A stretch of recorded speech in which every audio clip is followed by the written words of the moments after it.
복된 소식 아름다운 소리 AM 1590kHz 시카고 기독교 방송입니다.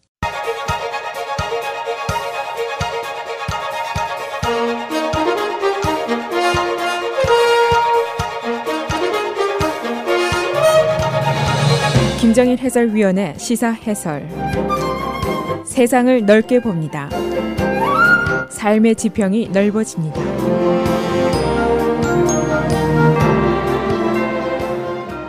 시사 해설입니다. 북한에 그동안 억류되어 있던 3명의 코리안 아메리칸이 오늘 새벽에 미국 땅을 다시 밟았습니다. 오늘 이들의 귀환을 축하하기 위해서 매우 이례적인 일들이 벌어졌습니다. 트럼프 대통령 내외가 새벽 2시에 앤드루 공항에 나와서 직접 기내까지 들어가서 이들을 영접했고, 마이크 펜스 부통령의 내외까지 여기에 나왔습니다. 한마디로 Heroes Welcome, 영웅의 귀국 대접을 받았습니다. 언론들이 이 대단한 환영이 여러 가지 정치적인 일과 무관하지 않다고 보고 있습니다. 우선 트럼프 대통령에게 지금 수많은 국내 정치의 고민거리들이 있습니다. 이것을 상쇄해 보려는 정치적인 제스처다 하는 풀이가 있고, 또 그의 최근의 이란 문제, 북한 문제, 제루살렘 문제 등에 대한 자신감의 피력이다라는 풀이도 있습니다. 그리고 이 모든 것들이 바로 금년에 벌어지는 중간선거와도 당연히 연관이 되어 있습니다. 만일 중간선거에서 공화당이 다수석을 잃게 된다면 민주당이 탄핵을 할지도 모르기 때문입니다. 그래서 오늘 새벽에 귀국한 3명의 한인들의 귀한 소식, 그리고 트럼프 대통령이 맡고 있는 정치적인 사건들은 어떤 것인지 알아보겠습니다. 오늘 새벽 3시가 가까운 시간에 3명의 코리안 아메리칸을 태운 항공기가 앤드루 공항에 착륙을 했습니다. 김동철 목사, 토니 킴 교수, 김학송 씨 등 3명의 귀국이었습니다. 이 공항에는 트럼프 대통령과 퍼스트 레이디인 멜라니아가 나왔고, 부통령 마이크 펜스와 세컨드 레이디인 캐롤이 나와서 직접 영접을 했습니다. 그리고 활주로에는 대형 미국 국기가 휘날렸고, 스팟라이트이 이것을 화려하게 조명을 했습니다. 그리고 화이트하우스의 기자단들이 대거 등장을 했습니다. 이 트럼프 대통령 내외는 항공기 기내까지 들어가서 이들을 영접을 했습니다. 언론들이 이와 같은 이례적인 영접을 Heroes Welcome 이라고 불렀습니다. 지금까지 오바마 대통령 때나 클린턴 대통령 때나 북한에 억류됐다가 풀려난 사람들의 귀국이 여러 번 있었지만은 오늘 새벽처럼 이렇게 떠들썩한 적은 없었습니다. 그 이유가 있는데, 대북한 핵협상의 전초전으로 벌써 성공의 기미가 있다는 것을 과시해보고 싶은 생각이 있었기 때문입니다. 또 한 가지, 이란의 핵협정 탈퇴라든가 내주 월요일에 있게 될 이스라엘 미국 대사관의 제루살렘 이전, 또 내달에 있게 된 트럼프와 김정은과의 회담, 이런 국제적인 여러 가지 이벤트가 있는데, 이 이벤트로 국내의 골치 아픈 사건들의 분위기를 좀 상쇄해 보려는 시도로 풀이를 하고 있습니다. 이 오늘 새벽의 대대적인 영웅이 바로 우리 자신들에게도 나쁘지 않은 영향을 미쳤다고 볼 수 있습니다. 지난번에 한번 말씀드린 기억이 있는데, 제게 백인 친구가 하나 있는데 그가 다른 한인 친구를 부를 때 Hey, you're rockin' man 이렇게 부르고 희희낙낙한 일이 있었습니다. 코리안은 그냥 코리안이라는 것이죠. 또 제가 골프장에서 만난 한 백인 중년 남성이 제 이름이 김씨인 것을 알고 내가 북한에서 왔지? 하고 의심쩍게 질문을 한 적이 있었습니다. 코리안의 구별이 잘 되지 않는다는 증거입니다. 그러나 트럼프 대통령이 오늘 우리가 김씨고 코리안이지만은 북한의 김씨와는 다른 사람들이라는 것을 확실하게 증명을 해줬습니다. 일반 미국 시민들은 북한 남한에 대한 구별의 능력도 없고 사실은 흥미도 없습니다. 만일 미국과 북한과 뭔가 잘못되면은 김씨, 코리안 모두 소위 코리안 배싱, 한국인 못살게 굴기에 노출이 될 수도 있는 일입니다. 이 트럼프 대통령의 국내 고민이 한두 가지가 아닙니다. 특검이 지금 50여 가지의 질문을 만들어 놓고 호시탐탐 그와의 대면을 기다리고 있습니다. 또 그가 성인 영화 배우에게 $13만 준 사실이 그의 변호사의 입을 통해서 밝혀졌고, 그의 또 다른 변호사 마이클 코헨이 연방검찰의 조사를 지금 받고 있습니다. 이번 중간선거에서는 공화당이 반드시 이겨야 합니다. 만일 이기지 못할 경우에는 민주당이 트럼프를 탄핵에 회부할 수도 있기 때문입니다. 지금으로서는 공화당이 상원 하원에서 모두 다수당 자리를 뺏길지도 모른다 하는 예상도 만만치가 않습니다. 그래서 국내의 여러 가지 고민거리들을 국제 문제로 한번 풀어보려는 시도가 있을 수 있습니다.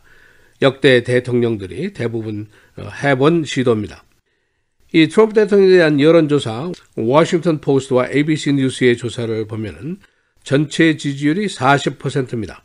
어제 말씀드린 CNN의 조사는 41%였습니다. 북한의 김정은과의 직접 협상에 대해서 어떻게 생각하십니까? 하고 물어보니까 무려 56%가 찬성한다는 의견을 보였습니다. 어떤 의미냐? 오바마 대통령이 소위 strategic patience, 전략적 인내라는 정책으로 몇 년 동안 아무 일도 하지 않고 북핵 문제를 방관해온 것에 대한 국민들의 질책이라고도 볼 수가 있습니다. 이 트럼프 대통령의 경제 정책이라든가 국제 문제, 이민 문제 등에 대해서는 여론조사를 보니까 그 지지율이 모두 상승세를 지금 기록을 하고 있습니다. 미국이 제 방향으로 가고 있다고 생각하십니까? 하고 물어보니까 57%가 그렇다라고 답변을 하고 있습니다. 특히 공화당계 시민들의 트럼프 대통령에 대한 지지율은 항상 70%에서 80% 이상을 기록하고 있습니다. 또 민주당계 시민들의 지지도도 작년에 25%에서 현재 40%까지 상승을 해 있습니다. 내주 월요일에 이스라엘에 있는 미국 대사관이 텔아비브에서 제루살렘으로 이전을 하게 됩니다. 트럼프 대통령의 딸인 이방카와 사위가 직접 이 이전식에 가게 됩니다. 이것을 중동 지역에서의 위험한 모험이다라고 보는 부정적인 반응도 있지만 국내 트럼프 대통령의 강력한 지지 세력인 에반젤리컬 크리스천, 그들에게는 매우 고무적인 일로 여겨지고 있습니다. 이 트럼프로서는 이란의 핵협정 탈퇴라든가 파리 기후협약 탈퇴, 관세 부과, 교역 협약 파기, 북핵 협상 이런 국제 문제에 대해서 점차 자신감이 고조되고 있다고 주변들이 보고 있습니다. 이런 이슈로 지난번 선거에서 국내 보수계 시민들을 흥분시켰고 America First에 박수를 친 사람이 무려 6천만 명이 넘습니다. 그래서 트럼프로서는 마이크 폼페이오가 두 번째 평양에 간 사실, 3명의 미국인이 석방된 것, 또 오늘 새벽에 귀국하는데 직접 마중을 나가는 것, 이런 사실들을 모두 자신이 직접 밝히면서 크레딧을 따고 싶은 생각이 당연히 있었을 겁니다. 이 미북 회담은 장소와 날짜는 결정이 됐습니다만 수일 내에 발표가 됩니다. 지금으로서는 6월 중순에서 말일까지 싱가포르이 유력한 것으로 나타나고 있습니다. 이 트럼프 대통령이 지난주에 오하이오에서 연설을 할 당시에 청중들 중에서 트럼프를 미북 회담과 관련해서 노벨 평화상을 줘야 한다고 외친 사람들이 있습니다. 어제 화이트하우스에서 기자들이 질문했는데 귀하가 노벨 평화상을 받을 자격이 있다고 생각을 하십니까? 이런 질문이었습니다. 그의 대답, 모두가 그렇다네요. 그러나 나는 그렇다고는 말하지 않을 겁니다. 이렇게 여운을 남겼습니다. 시사해설 김정일입니다.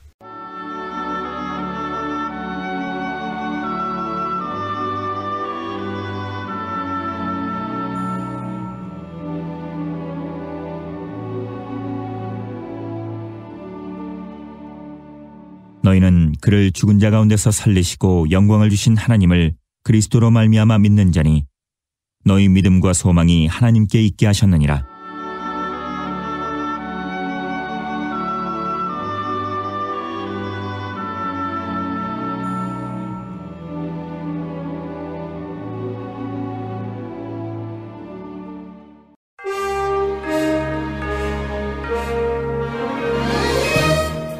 (5월 10일) 목요일 헤드라인 오늘의 주요 뉴스입니다. 북한에 억류돼 있다 석방된 한국계 미국인 3명이 폼페이오 국무장관과 함께 오늘 새벽 메릴랜드주 앤드류스 공군기지에 도착했습니다. 트럼프 대통령과 멜라니아 여사, 마이크 펜스 부통령 내외가 공군기지에서 직접 김동철, 김학송, 토니 김 등 3명을 맞이했습니다. 트럼프 대통령은 이 자리에서 북에 억류됐던 미국인을 석방해준 김정은 국무위원장에게 고맙다는 뜻을 전했습니다. 억류자들은 도착 직후 연신 미소를 띠며 건강한 모습을 보였습니다. 역사적인 첫 미북 정상회담 개최지로 중립적 외교 무대로 평가받는 싱가포르가 유력해지고 있습니다. 트럼프 대통령이 그간 유력한 정상회담 개최 후보지로 검토해온 판문점과 싱가포르 가운데 판문점을 제외한다는 입장을 명확히 밝히면서 싱가포르 개최 쪽으로 힘이 실리고 있습니다.